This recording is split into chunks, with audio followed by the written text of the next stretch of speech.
Hey everybody, what is up and welcome back to the channel. And today we got the Beeman R7 that we are going to talk about, and I've been wanting to make a video on this rifle for a while. And this is actually my wife's air rifle. I bought this for her, and I really love this gun. It's very easy to cock and shoot. She loves this thing. This is the only one she likes to shoot. She doesn't shoot any other ones. She's tried the other ones, but she just doesn't like them. She's mastered this one. She loves it to death. Today we're using a Hawk 4x32 scope on it as well. And for those of you who don't know about the Beeman R7, the Beeman R7 is actually like the HW, be equivalent of a HW30S by Weihrauch. And there's a little history about it, and I want to read it off, but I want to read you the specs off. We'll do the specs, and then we'll talk about the history of the gun a little bit, and then we'll get into shooting it, and we'll wrap it up. So the first thing I want to do is read the specs off for you guys.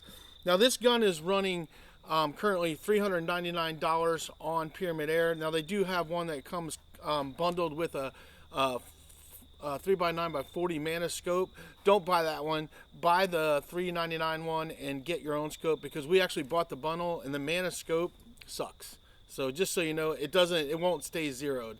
I mean, we constantly had to keep re-zeroing all the time, and then we put one of these Hawk 4x32s on it, and it's been golden ever since. So just a piece of advice: don't buy the bundled package with the scope. Get a better scope, because the Mantis scope is junk in my opinion. And unless we got a bad one, but it just didn't work well for us. But let's read off the specs for you guys for this. So this is a spring piston air rifle. It's 6.1 pounds, break barrel, 11 millimeter dovetail. It has front and rear sights, and these front and rear open sights are great. They work really awesome. So if you like to shoot without a scope, they're perfect for that, and they work really great. And the gun is super accurate at shooting it that way as well.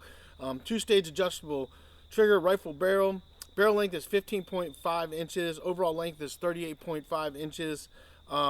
Cocking effort is 18 pounds. It's nothing to cock this thing. It's a beach stock, ambidextrous. So that's the specs on the gun, and like I said, it's $399 as well. Really decent price for it. Now let's talk about the history of Beeman. The history of the Beeman Air Rifle here, and I have that here too. So let's get that pulled up as well. So for those of you that don't know, Beeman Air Rifles are made in the Weihrauch factory in Germany, and the reason why that is because Dr. Robert Beeman loved the German air rifles, but after World War II, nobody wanted anything German and wanted anything to do with anything German. And so for him to be able to get these rifles into the country and get them sold, he made a deal with Weihrauch, and they started making these guns there, and they started branding them Beeman after Dr. Beeman, who brought the guns over. Because there's you got the R7, the R9, and there's a few other Beemans out there, but the R7 and R9 are the most popular as far as it goes. But for them to be able to be sold and people to buy them, they branded it under the Beeman name. And that's the short version. There's a whole history about it. If you guys want to look it up, you can. But the short version is that Dr. Robert Beeman loved German air rifles and wanted to bring them over here, but nobody wanted anything to do with anything that had a German name.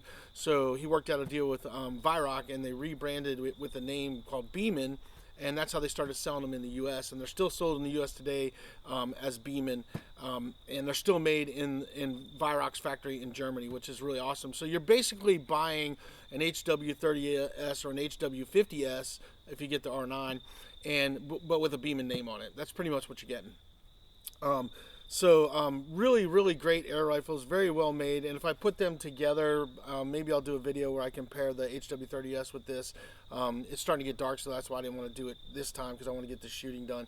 But they're really, really great air rifles, and they're so lightweight, and they're so lightweight, beautiful checkering on them, and this is just perfect. My wife is a smaller person, and she loves this gun, just loves this gun. I love this gun. I love this gun so much that I bought a HW30S, because I told her I wasn't going to buy another R7, because I was going to let the R7 just be hers. We wouldn't have two of them, we have one. So I bought the HW30S in .22 cal. This is a .177 cal, if I didn't say that already. And it's just a great gun. So that's enough of me rambling on and talking and stuff. Let's get to the shooting. All right, guys, so we're going to shoot at 30 yards at this paper target. We're using JSB 8.44 grain pellets, and we got the Beeman R7 with a Hawk 4x32 scope. Let's see how well I can do at 30 yards with this. See if I can get a decent group out of it anyway. That's the goal, just grouping. Just grouping. Let's see what we can make happen here.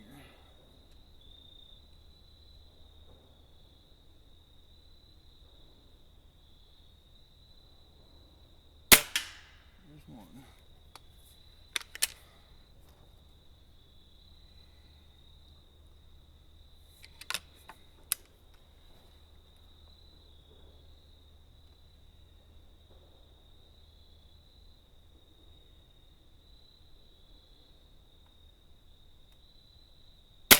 There's two.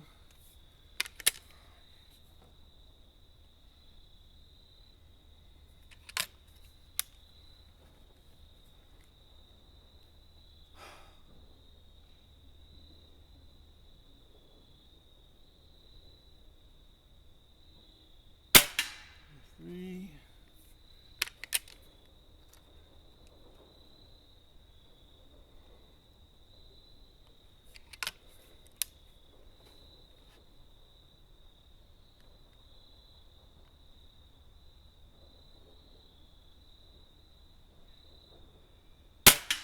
Four.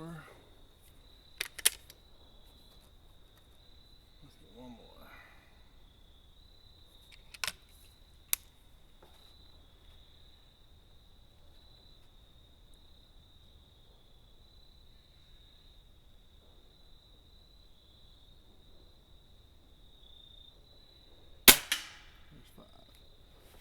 All right, that looks like a pretty good group, so let's go get that and see what we got.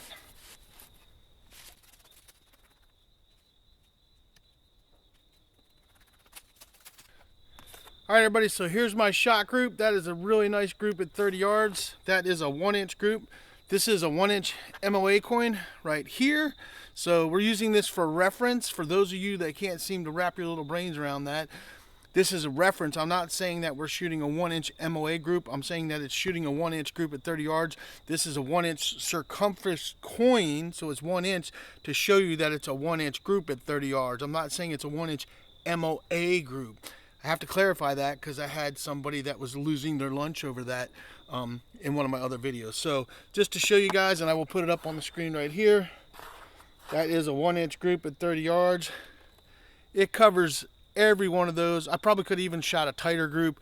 I was a little shaky today, but the Beeman R7 is awesome. It's super accurate, and I love this gun. It's actually my wife's gun, but I love it. It's fun to shoot, easy to shoot, and it shoots really tight groups. I mean, and the more you shoot it, the better you get at it. So let's wrap this video up. Actually, we're not gonna wrap it up. We're gonna shoot some steel targets for you guys now, and then we'll wrap it up. So let's get to shooting some steel targets. All right, guys, so now we're gonna shoot a few steel targets for you guys. I've got a few targets out there. We're gonna laze them, and then we're gonna pick them off there. We're gonna shoot like 3, maybe 4. So the first one I wanna start with, because it's kind of in my sight already, is this prairie dog right here. If I can get them zeroed in here. So we're gonna do this prairie dog. We're gonna laze them real quick. We're gonna range find them anyway. So he's about 19, 20 yards.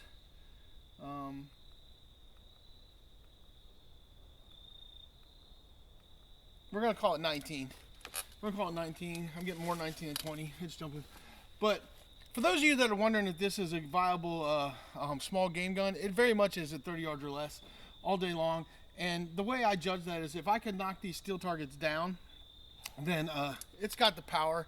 And I've already shot critters with this, so it does it very fine. I mean, if you're taking rabbits or squirrels or birds, this gun will do it all day long. It's a great gun. Got plenty of oomph to it for what it is. It's shooting 700 feet per second. So it's getting, I think, if I remember correctly, it's like around 7.5 or 7.9 foot-pounds energy, which is plenty to take out a squirrel or a rabbit. But we're gonna do this prairie dog first. Like I said, he's at 19 yards. we're going to just knock him down, and then we'll try to put him back up. Oh, and I didn't knock him down. What was up with that? Probably me. But let's see what's going on here. There we go. The temperature's getting cooler, and that affects the shot. I have to aim a little lower on the target. But you saw how easy that took it down. We'll try to put it back up now. There, it almost went up. Probably a leaf or something on it. But we'll try to put it back up. Try to put him back up.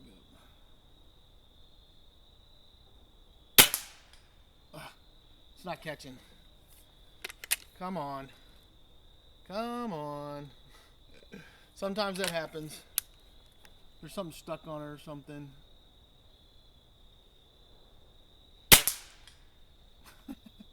Alright, you guys saw I hit it 3 times. We're going to move on to the next target. I'm not going to sit here and keep trying to put that up for you guys. Let's move on to my squirrel. Let's set this up here. Let's move on over to my squirrel. I'll just shoot them down from now on. Because sometimes they when they're out in the cold and stuff, sometimes, and I've had leaves and stuff falling, they don't want to go back up, and I have to go clean them off, and I haven't done that. So it's probably got a freaking pine needle or something stuck on it. So we're going to shoot the squirrel now. Let's see what the range is on that. The squirrel is at 21 yards. So let's take out the squirrel. Boom. He's down. Alright, so the next one we're going to shoot is a bird in the tree. So let's move over to my bird in the tree.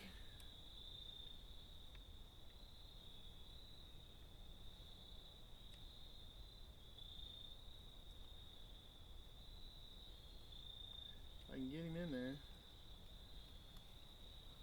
Alright, we got the bird in the tree. So let's do the bird in the tree. I always like shooting the bird in the tree. He's a lot of fun. So let's see how far away the bird in the tree is. I forget what range he's at. So the bird in the tree is at 21 yards as well. So let's see if we can get the bird in the tree. Boom. Bird in the tree is down as well. So what's one more? What's one more that we can shoot here? Let's see here. Let's put this right here real quick. I can't see that from there. Let's see here. Let's get some. Oh, let's do one of those guys. Let's see if we can hit this. So we're gonna shoot. We're gonna shoot this top spinner, the left one. See if we can get the left one, just like a chicken, I believe. And we'll try to do the right one too, and then we'll call it a day. All right, so we're shooting the right side. We're gonna shoot, and I'll probably crop this out. But we're gonna shoot this chicken. Well, how far away is he? That's what we need to do. We need to know how far away those guys are. Forgot to tell you. So.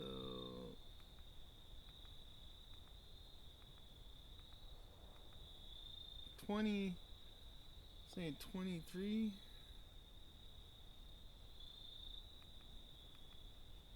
Getting 23 yards. It's 23 yards. We're going to shoot the left chicken first and then try the right one. Now these are tricky because these are super small. And they're really tricky. They're really tricky. They're little. I held a little low on that. Let's hold on it. Huh. Maybe I have to hold a little lower. Maybe a little higher. I don't know. Not sure. Let's see.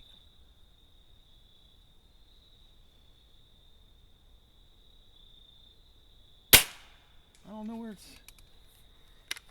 hitting. They're so hard to hit.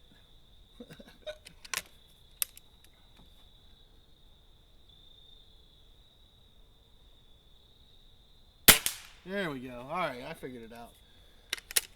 Yeah. Temperature's changing. Have to adjust for that, so now I know where to aim. So that was that one. There we go. So we were on it. So there you guys go. I just had to make an adjustment where I had to aim there. It happens. When the weather changes, air gets colder. Usually we re-zero these in. I haven't re-zeroed them in from the summertime, so I'm having to adjust my shot a little bit. But there you guys go. So let's wrap this video up. All right, everybody, so there you guys go. That was the shooting portion of it, and you saw how well this gun shot. You saw the groups here. Here's the target right here. You saw that it shot a nice 1-inch group at 30 yards, which is what you want. It actually can shoot tighter than that. It shoots really, really tight groups, and if I would have spent a little more time with it before I made this video, I probably could have shot some tighter groups. But I like that I can just come out and I can shoot a group like that at 30 yards and with this gun anytime I want to, and it's really great. And again, I was using these are the JSP 8.44 pellets. We found those to be really great in this gun, so that's what we use in this gun. My wife, like I said, loves this gun, just love this gun. And I want to reiterate again about my crazy MOA coin, because there's this guy and he's just blowing up one of my videos. And he's driving me bonkers. Like, he thinks he's actually offending me by what he's saying, and he's just a complete idiot. But I use this 1-inch MOA coin just as a reference, because it's a 1-inch round coin. It's a 1-inch MOA coin, and I use it as a reference to show you this gun can shoot 1-inch groups, or whatever gun I'm shooting. It gives you a reference of a 1-inch group at whatever range I'm shooting at. I'm not saying that I'm shooting a 1-inch MOA group at 25 or 30 yards. This is just a reference to use, because this is an MOA coin. It's a 1-inch MOA coin and stuff.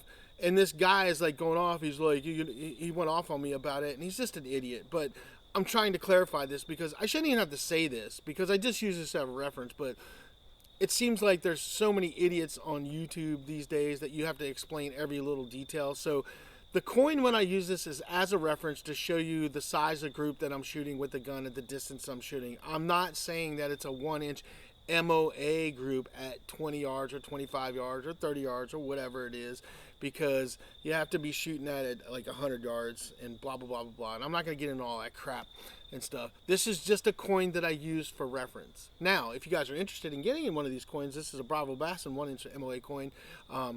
Leave a comment down below and I'll tell you how you can get one. So, but anyway, for reference, so people don't get it wrong, it's just for reference. It's not saying the gun is shooting a 1-inch MOA group at 30 yards. All right, I shouldn't even have to say that. I mean, anybody with a half a brain understands that I'm just using this coin as a reference, because it's a 1-inch coin and I'm showing the size of the group at the distance I'm shooting. Jesus, Pete, people, you know, it's just an air rifle video.